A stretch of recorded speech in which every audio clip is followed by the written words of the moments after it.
ನಮಸ್ಕಾರ ಸ್ನೇಹಿತರೆ, ನಿಮ್ಮದೇ ಆದ YouTube channel study with Rajkumar YouTube ಚಾನಲ್ಗೆ ಸ್ವಾಗತ.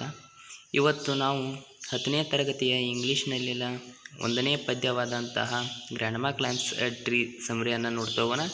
ಇದು ನಿಮ್ಮ ಎಕ್ಸಾಮ್ ಪರ್ಪಸ್ಸಾಗಿ ತುಂಬ ಯೂಸ್ಫುಲ್ ಆಗುತ್ತೆ ಅಂತ ಹೇಳ್ತಾ ವಿಡಿಯೋನ ಸ್ಟಾರ್ಟ್ ಮಾಡೋಣ ಬನ್ನಿ. ಸಿಂಪಲ್ ಆಗಿರುವಂತಹ ಶಾರ್ಟ್ ಸಮರಿ ಇದಾಗಿದೆ. The poem Grandma Climbs a Tree is written by Ruskin Bond. He called his grandmother as a genius because she could climb a tree at the age of 62. She was passionate to climb a tree and it learned from her loving brother at the age of 6. Everybody feared that Granny would fall from a tree one day. One day she climbed a tree but couldn't come down. After the rescue, the doctor recommended her rest for a week. But for Granny it was like brief season in hell. She demanded a house to be built in a tree.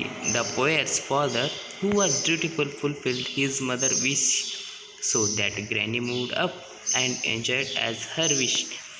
ನೀವು ಇಷ್ಟು ಸಮರಿಯನ್ನು short ಸಮರಿಯನ್ನು ಖಂಡಿತವಾಗಿ memorisation ಮಾಡಿ ನಿಮ್ಮ ಎಕ್ಸಾಮಲ್ಲಿ ಬರೆದಿದ್ದೇ ಆದಲ್ಲಿ ಖಂಡಿತವಾಗಿ ನಿಮಗೆ 4 ಅಂಕಗಳು ದೊರೆಯುತ್ತದೆ ಎಂದು ಹೇಳ್ತಾ ಈ ವಿಡಿಯೋನ ಇಲ್ಲಿಗೆ ಮುಗಿಸ್ತಿದ್ದೇನೆ.